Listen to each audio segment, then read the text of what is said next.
Hello student, welcome all of you. Today's our course that is AEN Automobile Engineering.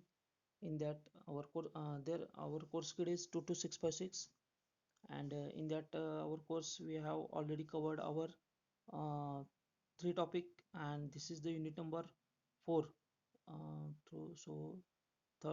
Fourth unit. Okay, automobile suspension, wheels and tires. Okay, so today we have discussed about the types of आता आपण जे बघत आहोत ते actually टायरचा part बघत आहोत. Okay, so ह्याच्या अगोदर जे आहे ते आपल्या ऑटोमोबाईल सस्पेन्शन सिस्टीम मध्ये बेसिक जे टर्म्स असतील सस्पेन्शन सिस्टीमच्या, त्यानंतर function requirement of suspension system, shock absorber, air suspension, okay, telescopic, त्याचे टाइप्स वेगळे बघितले आपण. त्यानंतर व्हील्स, रिम्स, टायर्स मध्ये आपण व्हील कंप्लीट केलं, रिम्स बघितलं, आणि टायर मध्ये आता आपण जो आपला पार्ट सुरू आहे तो टायर मधला सुरू आहे. Okay, so types of tyre wear. आता आपण बघूया की टायर जो आहे तर त्याच्यामध्ये कशा पद्धतीने वियर होतं. ओके, सो पहिलं म्हणजे under inflation, over inflation, over alignment, wheel imbalance, fast turning on curve and incorrect toe. Okay, हे काही टाईप आहेत जे टायरचा वियर जो होतोय तो कशामुळे होतोय तो आपण वन बाय वन बघू. सो इथं आता बघा वियर इंडिकेटर. ओके, इथं आता पिक्चर मध्ये दिसते तुम्हाला कशा टायर वियर झालेला आहे, इथं कट झालेला आहे. इथं ओरिएंटफ्लेशन मध्ये सेंटरचा जो पार्ट आहे, ओके, तो पूर्ण म्हणजे अगदी जो सरफेस आहे तो प्लेन झालेला आहे बघा टोटल. ओके, म्हणजे जसं आपल्याला स्टड वगैरे जे असतात ते सगळे इथनं गेलेले आहेत. ओके, त्यानंतर अंडर इन्फ्लेशन मध्ये तुम्हाला हा साईडचा पोर्शन तुम्हाला काय दिसतोय, तुम्हाला वियर झालेला दिसतोय. इथं सेंटरचा पार्ट वियर झालेला आहे, इथं साईडचा पार्ट वियर झालेला आहे अंडर इन्फ्लेशन. त्याच्यानंतर आहे फिदर्ड वियर. फिदर्ड वियर मध्ये निम्मा पोर्शन आहे तो किंवा टो इन टो आउटचा जो पोर्शन आहे त्याच्यामुळं थोडंसं ते वियर झालेलं आहे. कॅम्बर वियर हे अशा पद्धतीने होते. त्यानंतर स्पोर्टी चोप्ड वियर या अशा पद्धतीने स्पॉट स्पॉट दिसतात तुम्हाला, तसे वियर टायरचे होतात. त्यानंतर डायगोनली वियर जे आहे, हिल अँड टो वियर, ते तुम्हाला इथे बघायला मिळेल. त्यानंतर लोकल वियर आहे. ओके, तर आपण वन बाय वन बघूया. सो दिस इज आपण हे ऑलरेडी आपलं कव्हर झालं आहे. निगेटिव्ह कॅम्बर, पॉझिटिव्ह कॅम्बर, याला कॅम्बर अँगल म्हणायचं. त्यानंतर टो इन टो आउट हे आपण बघितलेलं आहे. त्यानंतर negative castor and positive castor सुद्धा आपण बघितलेलं आहे. सो फर्स्ट आपण बघूया under inflation. Under inflation both edges worn swelling on curves. Okay, underinflation is the most usual cause of reduced tire life. This causes the side of the tire of its walls bend sharply as the wheel revolves. The cords eventually break and the tire blows out with the further revolving of the wheel. Tire wear at the centrally excessively and less on outer edge. आता इथं तुम्हाला दिसते सेंटरला काय होणार आहे, जास्त where out होणार आहे, आणि साईडला तुम्हाला जे दिसते त्याच्यामध्ये विअर कमी झालेले दिसते. ओके, इथं तुम्हाला आता आपण बघितलेलं आहे, हे बघा, just minute.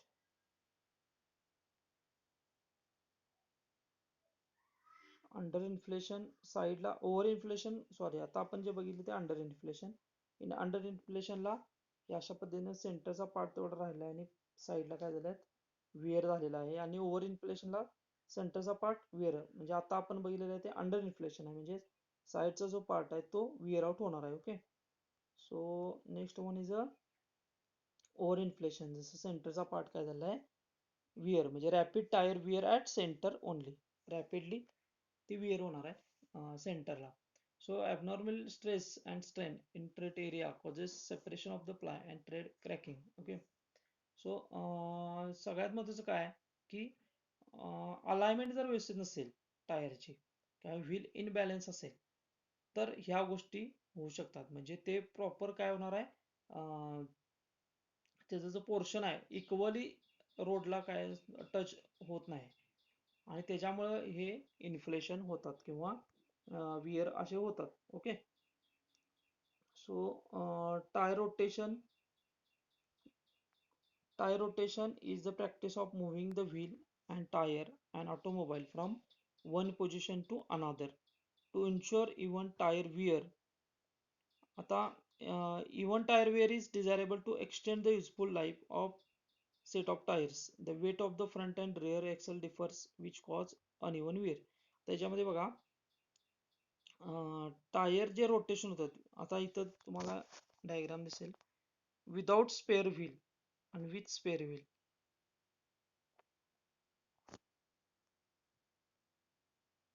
Just a minute.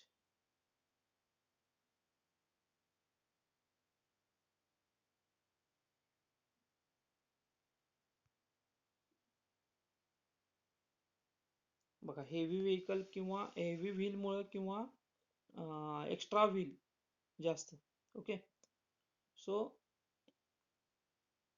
Spare wheel समजा नसेल तर ह्या पद्धतीने इथे तुम्हाला दिसते, तर एक्स्ट्रा लोड त्याच्यावर ऍक्च्युली टायरवर येतोय. ओके. क्रॉस लोड म्हणूया आपण.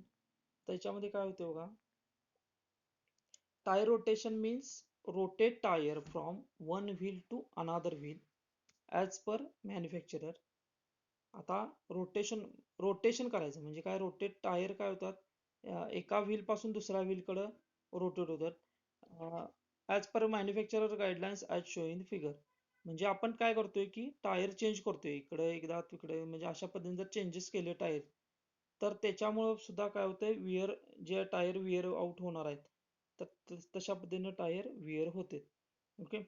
सो ह्याच्यामध्ये नेक्स्ट आहे ते व्हील अलाइनमेंट. आता सगळ्यात महत्त्वाची गोष्ट जी आहे, ज्या टायर विअर होतात किंवा रनिंग करत असताना टायरमध्ये काय तर प्रॉब्लेम होतो.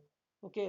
प्रॉपर आपल्याला व्हेकलचं कॉन्स्टंट जे व्हेकल आपल्याला डायरेक्शन मिळालं पाहिजे किंवा युनिफॉर्मिटी पाहिजे, किंवा जर डायरेक्शन आपल्याला समजा टर्न करायचं, टर्न करताना काहीतरी प्रॉब्लेम येत असेल, टर्निंग व्यवस्थित मिळत नसेल, तर ह्या सगळ्या गोष्टी ह्या सगळ्या असतात त्याच्यामध्ये. प्रामुख्याने आपल्याला जे मेंटेनन्स करतो आपण गाडीचा त्याच्यामध्ये व्हील अलाइनमेंट करणं हे खूप गरजेचं असतं. व्हील अलाइनमेंट जर प्रॉपर केलेलं नसेल तर तुम्हाला ड्राईव्ह स्मूथली, जे स्मूथली गाडी जे जायला पाहिजे ती स्मूथली जाणार नाही. ओके. तुम्हाला तिथं इनबॅलन्स म्हणतोय आपण, तशा पद्धतीनं तुम्हाला इथं बघायला मिळेल. ओके. आता डेफिनेशन बघा, आता आपण बघूया व्हील बॅलन्सिंग म्हणजे काय आहे, व्हील अलाइनमेंट म्हणजे काय. सो व्हील बॅलन्सिंग आणि व्हील अलाइनमेंट हे दोन्ही कन्सेप्ट आहेत. त्यामध्ये आपण पहिला बघूया आपण wheel alignment. So wheel alignment means correct adjustment of the front wheel with respect to pivot axis and controlling steering movement. आता अगदी थोडक्यात आहे बघा काय, एक तर म्हणजे फ्रंट व्हील व्हील अलाइनमेंट करणे म्हणजे काय, व्हील अलाय करणे म्हणजे त्यांची अलाइनमेंट जी आहे ती कशाशी असणार आहे, तर जे दोन व्हील आहेत फ्रंट व्हील पुढचे, तर त्यांना जे पिवोट केलेलं असते आपण. ओके. पिवोटिंग ऍक्सिस म्हणजे ज्याला जिथून जोडले आपण, जिथनं आपण पॉइंट काय केलाय ज्याच्यावर बसवलंय त्या ऍक्सिस, तिथला ऍक्सिस. ओके. आणि स्टेअरिंगने आपण काय करतोय, त्याला कंट्रोल करतोय, म्हणजे स्टेअरिंगचं लिंकेज आपण त्याला प्रोव्हाइड केलेलं आहे. म्हणजे स्टेअरिंगची जी मुवमेंट आहे त्याच्याप्रमाणे ते काय व्हायला पाहिजे, मूव्ह व्हायला पाहिजे, त्या अँगलमध्ये ते व्हील मूव्ह व्हायला पाहिजे. So wheel giving the directional stability to vehicle, promote case of steering and reduce the wear to a minimum. आता हे जे अलाइनमेंट आहे हे केल्यामुळं काय होणार आहे की प्रॉपर व्हील टर्न होणार. म्हणजे आपण स्टेअरिंग राईटला घेऊया, लेफ्टला घेऊया किंवा स्टेअर समोर असेल तर त्या पद्धतीने व्हील प्रॉपर त्या डायरेक्शनला मूव्ह होणार. ओके. आणि ह्याच्यामुळे काय होणार, डायरेक्शनल स्टॅबिलिटी मिळणार. थोडक्यात काय, व्हेकलला काय होणार, डायरेक्शनल स्टॅबिलिटी मिळणार, परफॉर्मन्स चांगला असणार आहे त्या टायरचा. आणि विअर जे टायर होते ते वियर कमी होणार. तुम्ही जर प्रॉपर लक्ष दिलं नाही, व्हील अलाइनमेंट केला नाही, तर ह्या सगळ्या गोष्टी तुम्हाला त्या व्हेकल मध्ये प्रॉब्लेम ठरणार आहेत. ओके. तर directional stability of vehicle means the condition that it possesses. It can be run straight down on road, enter leaves the circular path easily and resist road shocks. Okay. आता directional stability मी म्हटलं की wheel alignment मुळे काय होते, एक directional stability मिळते. आता directional stability मिळत असेल तर ती डायरेक्शनल स्टॅबिलिटी कशामुळे मिळते, किंवा डायरेक्शनल स्टॅबिलिटी म्हणजे काय, तर व्हेकल प्रॉपर स्ट्रेट किंवा टर्न जो असतो ते प्रॉपर त्यानं रन होणार. ओके. जर टर्न असेल तर त्या पद्धतीने, किंवा स्ट्रेट जायचं असेल तर त्या पद्धतीनं, विदाऊट आता शॉक्स जो गाडीला मिळतोय किंवा इरेग्युलरिटीज ज्या असतात रोडच्या, तर त्याच्यामध्ये बरोबर शॉक ऍब्सॉर्ब व्हायला पाहिजे. ओके. आणि त्याच्यानंतर सर्क्युलर एखादा पाथ असेल तर त्या पद्धतीने बरोबर टर्न व्हायला पाहिजे. ओके. त्या सर्क्युलर पाथ मधनं बरोबर गाडी जायला पाहिजे, म्हणजे कुठंही चुकीचा डायरेक्शनला गाडी जाता कामा नये. म्हणजे ह्या सगळ्या गोष्टी ह्या डायरेक्शन स्टॅबिलिटी मध्ये येतात. म्हणजे एकच शब्द जर म्हणलं तुम्ही डायरेक्शन स्टॅबिलिटी, तर हे सगळं त्याच्यामध्ये मिनिंग आहे. ओके. आता आपण बघूया purpose and necessity of wheel alignment. तर काय गरज आहे, काय पर्पज आहे व्हील अलाइनमेंटचा. So due to running of vehicle over period of time on various road conditions leads to change in the setting of all the above mentioned parameters. आता रोडची वेगवेगळ्या कंडिशन आहेत, आपल्याला माहिती आहे, आपण ते सगळं आतापर्यंत आपण बघितलेलं आहे की वेगवेगळ्या पद्धतीचा रोड आहे, वेगवेगळ्या कंडिशन मधनं व्हेकल मूव्ह होणार आहे. ह्या सगळ्या कंडिशन मधनं सुद्धा व्हेकल जे आहे ते काय व्हायला पाहिजे, आणि जास्त म्हणजे रनिंग जे व्हेकलचं होणार आहे ते पिरियड ऑफ टाइम आहे. म्हणजे असं नाही की एकदाच व्हेकल फिरते किंवा दोनदा, असं नाही. लॉंग टाइम व्हेकल जर तुम्हाला मूव्ह करायचं असेल आणि वेगवेगळ्या अशा रोड्सला तुम्हाला जर ड्राईव्ह करायचं असेल, तर व्हील अलाइनमेंट हे नेसेसरी आहे. Wheel alignment all this parameters are set to their design values. म्हणजे महत्वाचं काय, व्हील अलाइनमेंट करतोय म्हणजे काय, त्याचे पॅरामीटर्स जे आहेत, जे स्टँडर्ड्स आहेत. ओके. आपल्याला माहिती आहे कॅस्टर अँगल, कॅम्बर अँगल किंवा टो इन टो आउट, हे ज्या प्रॉपर झालं पाहिजे, जे अँगल परफेक्ट पाहिजेत, ते अँगल आपण इथं काय करतोय, चेक करतोय. Okay. otherwise direct stability of vehicle gets hampered. Uneven tire wear, damage to various links of steering system may result. आता हे जर नाही केलं तर नक्कीच ह्या सगळ्या गोष्टींवर परिणाम होणार आहे. ते आपण प्रत्येक वेळी सांगत आलो की टायर अनइवन टायर वेअर, म्हणजे टायर वेअर कुठं होईल, काय होईल, काही कुठल्या पोझिशनला होईल काही सांगू शकत नाही. त्यानंतर डॅमेज कुठं होईल किंवा स्टेअरिंग लिंकेज जे आहे त्याच्यामध्ये प्रॉब्लेम येण्याची शक्यता आहे. तर ह्या सगळ्या गोष्टी आपण मेकॅनिझम जे आहे किंवा हे प्रॉपर व्हेकल रन व्हायला पाहिजे, म्हणजे स्टेअरिंग पासून ते व्हील पर्यंत हे अलाइनमेंट त्याची प्रॉपर पाहिजे. लक्षात आलं का, तर ती व्हेकल व्यवस्थित रन होणार आहे. So next one is the front wheel alignment depends upon the wheel geometry. Okay. आता पुढचं जे व्हील आहे त्याची अलाइनमेंट कशावर आहे, तर ते वेगवेगळ्या जिओमेट्री आहेत. म्हणजे मी सांगितलं आता तुम्हाला, कॅस्टर आहे, कॅम्बर आहे, किंग पिन इन्क्लिनेशन आहे, toes in and toes out आहे. ओके. जे आपण सगळं जिओमेट्री आपण वन बाय वन सगळं व्यवस्थित बघितलेलं याच्या अगोदर आहे. ओके. सो इथं तुम्हाला दिसते की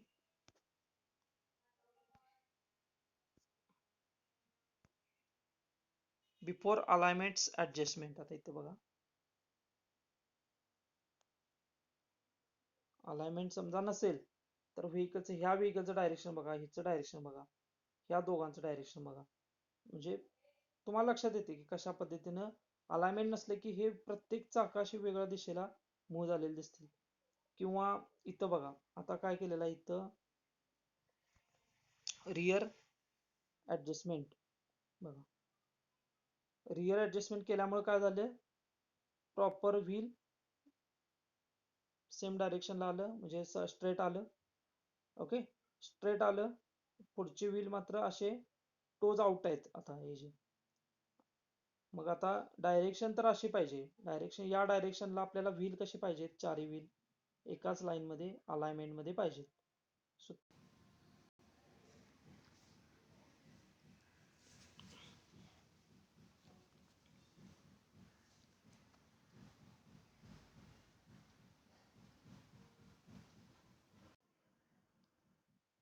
सॉरी, सम नेटवर्क प्रॉब्लेम आहे. Okay, just minute.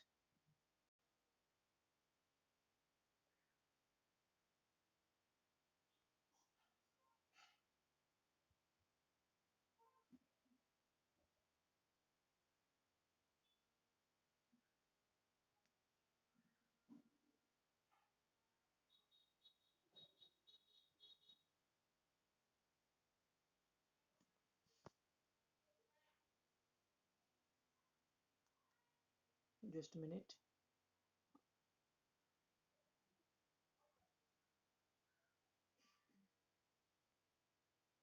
आता बघा, ह्या म्हणजे ऍडजस्टमेंट बघा, before alignment adjustment, rear adjustment आणि नंतर फ्रंट ऍडजस्टमेंट.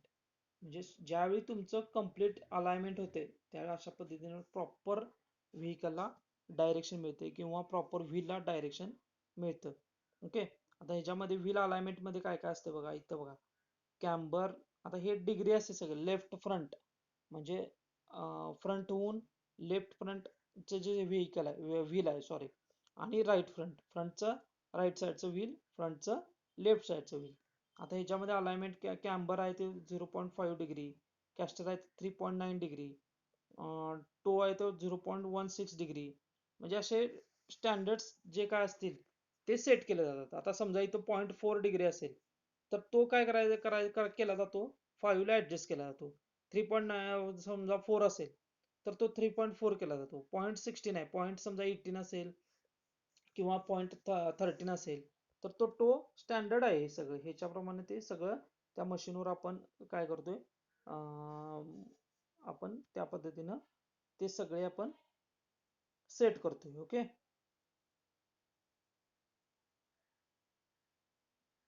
बघा स्टिअर अहेड म्हणजे फ्रंटला त्या पद्धतीनं टो इन कसा पाहिजे, कॅम्बर कसा पाहिजे, म्हणजे टर्न घेतल्यानंतर कसं पाहिजे, त्यानंतर राईट टर्न घेतल्यानंतर कसं पाहिजे, लेफ्ट टर्न घेतल्यानंतर अँगल कसे पाहिजेत, स्ट्रेट असल्यावर कसं पाहिजे, ह्या सगळ्या गोष्टी तिथं चेक केल्या जातात. आणि त्याप्रमाणे जर समजा एरर असेल तर करेक्शन करून त्या पद्धतीने ते सेट केले जातात. अशा पद्धतीने सेन्सर वगैरे असतात आणि त्याच्या थ्रू आपण काय करतोय, ते आपण अँगल बरोबर सेट करतोय. Okay, so the following factors affecting the wheel alignment. आता व्हील अलाइनमेंटवर कोणते कोणते फॅक्टर्स अवलंबून आहेत बघा.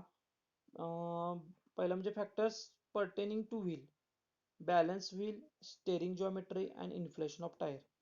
व्हील महत्वाचं बॅलन्स असणं, त्यानंतर स्टेअरिंगची जिओमेट्री. ओके, आणि इन्फ्लेशन म्हणजे आपण बघितलेलं आहे की इन्फ्लेशन म्हणजे जे विअर आउट होते ते. त्यानंतर स्टेअरिंग जिओमेट्री वर काय परिणाम होतोय, एकतर कॅम्बरवर परिणाम होणार, कॅस्टरवर होणार, किंगपिन इन्क्लिनेशन होणार, टो इन टो आउट, हे स्टेअरिंग जिओमेट्री आहे. ओके, त्यानंतर स्टेअरिंग लिंकेज मध्ये प्रॉब्लेम येणार. आणि चौथं म्हणजे सस्पेन्शन सिस्टीम. म्हणजे ह्या सगळ्या फॅक्टर्सवर अलाइनमेंटचा अफेक्ट होतो. ओके, आता प्रोसिजर बघूया, चेक व्हील अलाइनमेंट प्रोसिजर. आता पहिलं बघूया आपण, स्टेप वन बाय वन बघू. The first step of wheel alignment is to inspect the kingpin inclination, camber, caster angle and toe out. पहिला तुम्ही व्हेकल, तुम्ही ज्यावेळी शोरूमला नेता किंवा तुमच्या त्या गॅरेजला नेता किंवा जिथे व्हील अलाइनमेंट करतात तिथं असं हे असते बघा, तुम्ही बऱ्याच ठिकाणी पाहिलं असणार की व्हील अलाइनमेंट करून मिळेल किंवा व्हील बॅलन्सिंग करून मिळेल असे बोर्ड्स असतात. ओके, गॅरेजमध्ये असं स्पेसिफिक गॅरेज असतात त्याच्यासाठी. तर तिथं तुम्ही गेला की ते तुम्हाला अशा पद्धतीने तुम्हाला काय करणार, पहिला ते काय इन्स्पेक्ट करणार, किंग पिन इन्क्लिनेशन बघणार, पहिला कॅम्बर बघणार, कॅस्टर आहे, म्हणजे सगळे अँगल आहेत ते प्रॉपर अँगल जे स्टँडर्ड आहेत त्याच्याप्रमाणे सगळी चेक करणार. For rigid axle suspension system, camber angle and king pin indication is fixed and caster angle can be adjusted by caster plate. आता त्याच्यामध्ये काय, सस्पेन्शन सिस्टीम जे आहे त्या सस्पेन्शन सिस्टीम मधनं कॅम्बर अँगल आणि किंगपिन इन्क्लिनेशन जे आहे ते त्या पद्धतीने ते तिथं ऍडजस्ट करून बघणार. Okay, so independent suspension system असेल तर त्याच्या पद्धतीनं, म्हणजे सस्पेन्शन सिस्टीम सुद्धा ह्याला कारणीभूत आहे किंवा सस्पेन्शन सिस्टीम सुद्धा ह्याच्या दृष्टीने महत्वाची आहे व्हील अलाइनमेंटच्या दृष्टीने. ओके, आणि त्याच्याशी रिस्पेक्ट जे आहे कॅस्टर, कॅम्बर, किंगपिन इन्क्लिनेशन हे चेक केलं जातं. लक्षात आलं?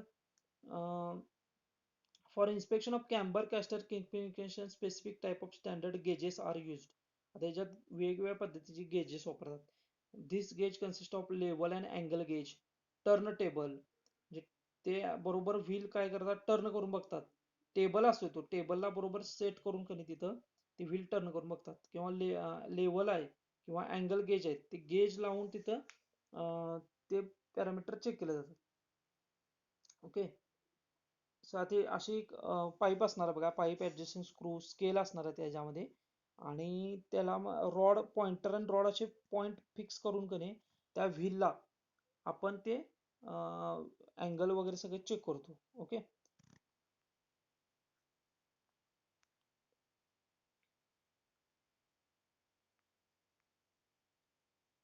तर दिस इज अ कॅम्बर.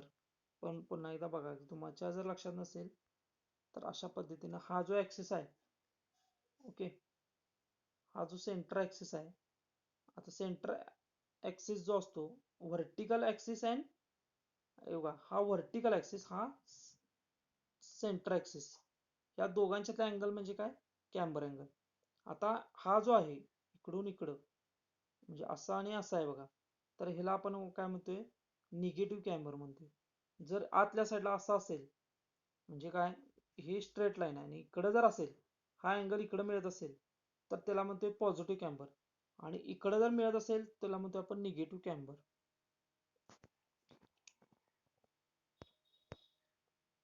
त्यानंतर टो इन म्हणजे काय, हा जो पुढचा जो पोर्शन असतो त्याला टो म्हणतोय आपण, टायरचा पुढचा पोर्शन. तर ह्याचे टो काय बघा आतल्या साईडला आहेत असे. तर हा अँगल, इथला जो अँगल आहे तो चेक करतात. हा टो आउट, टो आउट मध्ये कशा पद्धतीने हा अँगल जो आहे तो चेक करतात. Okay. This is the toe in and toe out.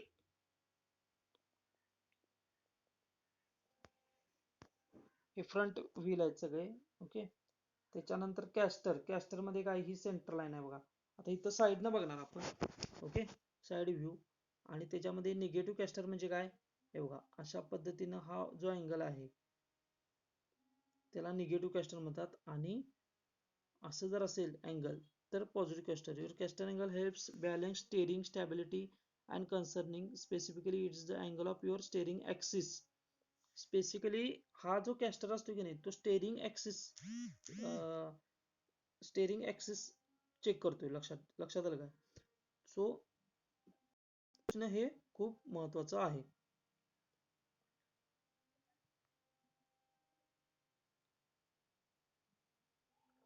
So wheel balancing, next one is a wheel balancing. आता तुम्ही अशा पद्धतीनं व्हील बॅलन्सिंग बघितलं असणार की असं एक कुठलंही टायरचं वगैरे दुकान असेल तिथं सुद्धा तुम्हाला अशा पद्धतीचे मशीन्स बघायला मिळतील जिथं व्हील बॅलन्स केलं जातं. Watch out for this 4 signs that indicate you need wheel balancing. म्हणजे असे 4 साइन्स तुमच्या व्हेकलमध्ये दिसले की तुम्ही लक्षात घ्यायचं की इथं हे जे व्हील बॅलन्स करायचं आहे. पहिलं म्हणजे vibration in the steering wheel seat or floor.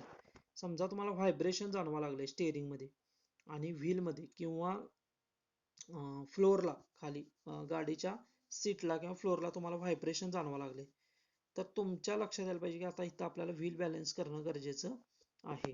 सारखं म्हणजे सारखं हे व्हेरिएशन सारखं होत असेल म्हणजे चांगला रोड जरी असेल, ओके, स्मूथ रोड आहे आणि जिथं काय प्रॉब्लेम यायला नको पाहिजे आणि तिथं समजा असे व्हायब्रेशन वगैरे येत असतील तर तुम्हाला नक्कीच व्हील बॅलन्स करणं गरजेचं आहे. स्टेअरिंग मध्ये समजा प्रॉब्लेम यायला लागला टर्निंगला तर नक्कीच तो प्रॉब्लेम व्हील बॅलन्सिंगचा असतो. ओके. त्यानंतर faster and uneven trade where.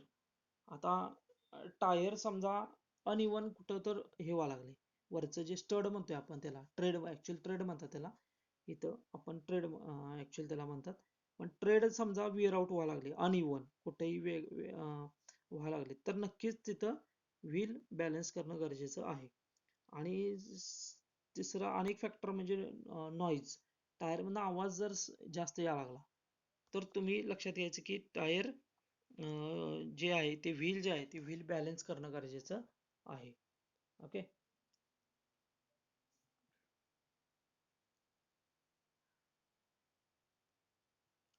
आता बघूया आपण व्हील बॅलन्स.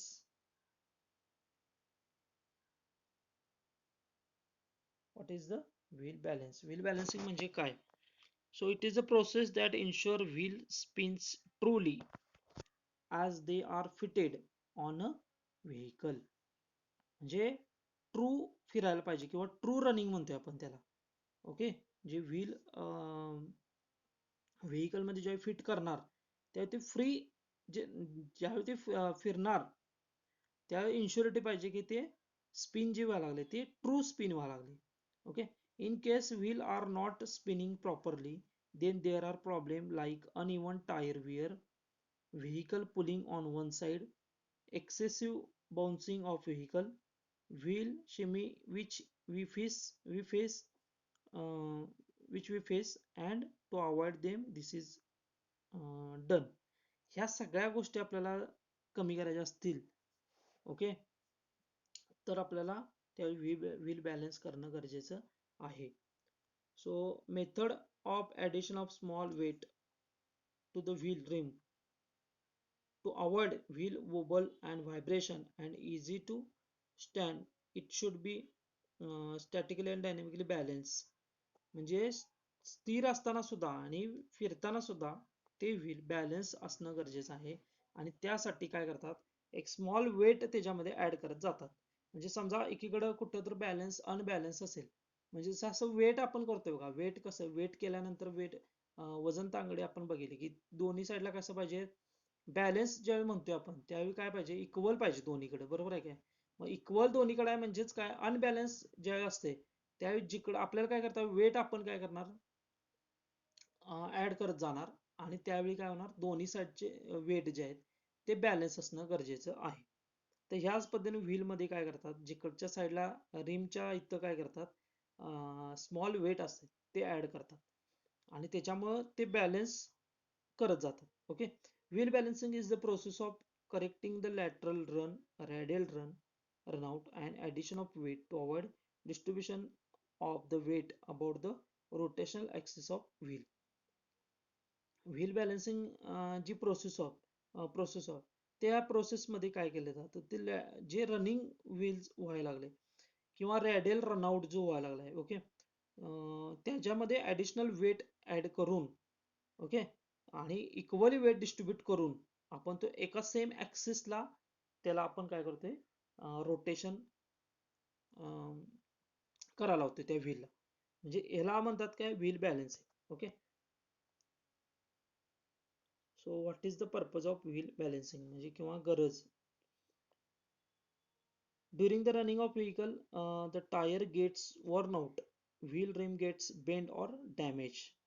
समजा टायर रनिंग मध्ये असताना, व्हेकल रनिंग मध्ये असताना वॉर्न आउट व्हायला लागले, ओके, त्यानंतर रिम जी आहे, व्हीलची रिम जी आहे ती बेंड व्हायला लागले, ओके, किंवा डॅमेज होत असेल तर तिथं व्हील बॅलन्सिंग करणं गरजेचं आहे. आणि हे होऊ नये म्हणजे समजा तुम्ही बॅलन्स नाही केलं तर ह्या गोष्टीच होणार आहे तिथं. There may be lateral runout wheels, radial run out.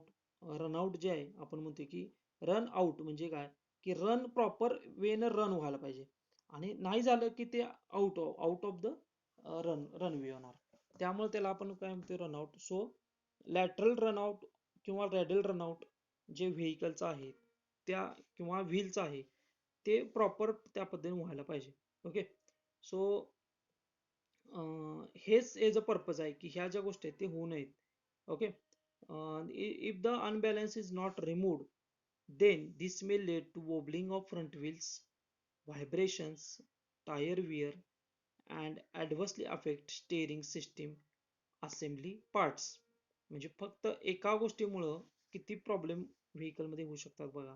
एक म्हणजे वोबलिंग होणार व्हीलचं, चारी व्हीलचं किंवा फ्रंट व्हीलचं, व्हायब्रेशन होणार, टायर वेअर होणार, आणि ऍडवर्स इफेक्ट सगळ्यात महत्त्वाचं स्टेअरिंग सिस्टीमवर परिणाम होणार आहे. Okay, so this can be avoided by balancing. आणि हे सगळं जर अवॉइड करायचं असेल तर आपल्याला बॅलन्सिंग करणं गरजेचं आहे. The balancing of tyre wheel is most essential to avoid the front wheel wobble which affect the steering and increase tyre wear rate. त्यानंतर फॅक्टर्स बघूया आपण की wheel balance Factors affecting the wheel balance are as follows: lateral run out of the vehicle, radial run out, okay, tire wear out, uneven distribution of weight around the axle rotation. या सगळ्या गोष्टी याच्यामध्ये होतात. Okay, so therefore it must be necessary to inspect the wheel centering before checking the wheel for balancing lateral runout, which result wrapped rim for bumps and can be corrected by arbor press. So ह्याच्यासाठी काय करणार, centrally alignment बघणं गरजेचं आहे. Okay, so this is the purpose of wheel balancing किंवा necessity म्हणूया आपण, काय गरजेचं आहे. आता हे अशा पद्धतीनं व्हील बॅलन्सिंग मशीन असतं, ज्याच्यामध्ये काय केलं जातं, टायर रन केला जातो, त्याच्यामध्ये हाय स्पीडने फिरवला जातो आणि मग त्याचे प्रॉपर सगळे रिडिंग्स, ज्याच्यामध्ये सेन्सर्स आहेत आणि त्या सेन्सर्समुळे आपल्याला सगळे रिडिंग्स आपल्याला मॉनिटाईज होतात, स्क्रीनवर येतात, डिस्प्ले होतात आणि मग त्याच्यानुसार आपण वेट ऍड करून आपण ते बॅलन्स करू शकतो. अशा पद्धतीनं व्हील बॅलन्सिंग मशीन असतं.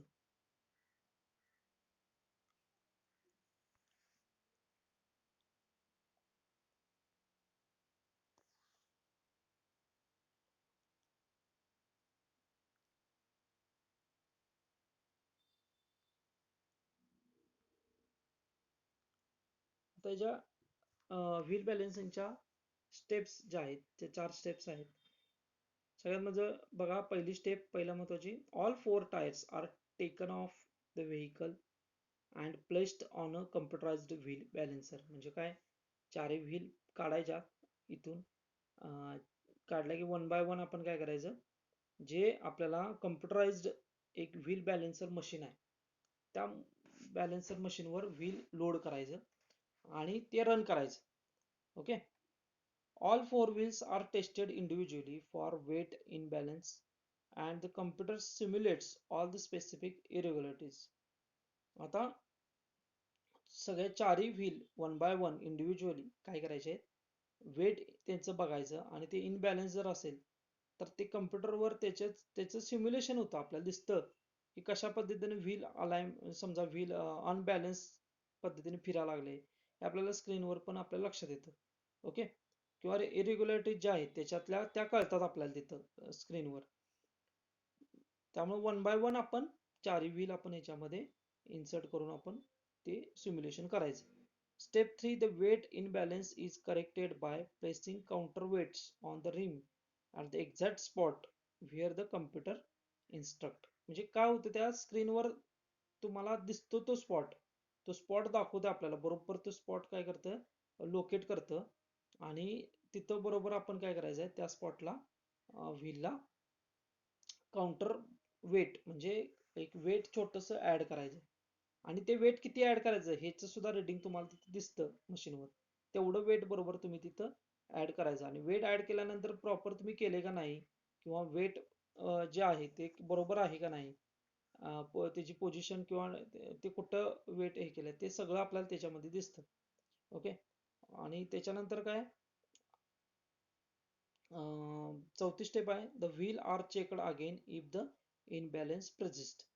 म्हणजे चौथ्या स्टेपमध्ये आपण मग पुन्हा एकदा ते वेट टाकून आपण त्याच्यामध्ये ऍड करून आपण त्याच्यामध्ये पुन्हा एकदा त्या सेम प्रोसिजर करायची, व्हील चेक करायचं. सो वन बाय वन सगळेच व्हील्स आपण त्याच्यामध्ये लोड करायचे आणि त्याची वेट कुठल्या स्पॉटला प्रॉब्लेम आहे किंवा कुठं अनबॅलन्स आहे ते आपल्याला ते कम्प्युटर आपल्याला किंवा स्क्रीन आपल्याला दाखवतो आणि त्या सेन्सर्स त्याला प्रोव्हाइड केले असतात आणि त्याच्यानुसार आपल्याला ते रिडिंग दाखवतं आणि त्याच्यानुसार चारही व्हील्स आपण अलाइनमेंट बॅलन्सिंग आपण करून घ्यायचं. ओके, म्हणजे आता तुमच्या लक्षात आलं असेल की व्हील अलाइनमेंट म्हणजे काय आणि व्हील बॅलन्सिंग म्हणजे काय. अलाइनमेंट मध्ये आपण तुम्हाला मी सांगितलंच की काय, caster camber, okay, king pin inclination, toe in toe out, ह्या 5 गोष्टी ज्या आहेत त्या सगळ्या चेक केल्या जातात प्रॉपर. ते त्याचा जो अँगल आहे तो प्रॉपर अँगल सगळा चेक केला जातो. आणि व्हील बॅलन्स मध्ये काय केलं जातं, प्रॉपर ते व्हील कसं फिरतंय, अनबॅलन्स रित्या ते फिरत नाही ना, किंवा फिरत असेल तर त्या पद्धतीने त्याची करेक्शन करून वेट ऍड करून आपण ते बॅलन्स व्हील करतो. म्हणजे काय तुम्हाला आता व्हील अलाइनमेंट आणि व्हील बॅलन्सिंग यामध्ये हे फरक आहे. ओके. सो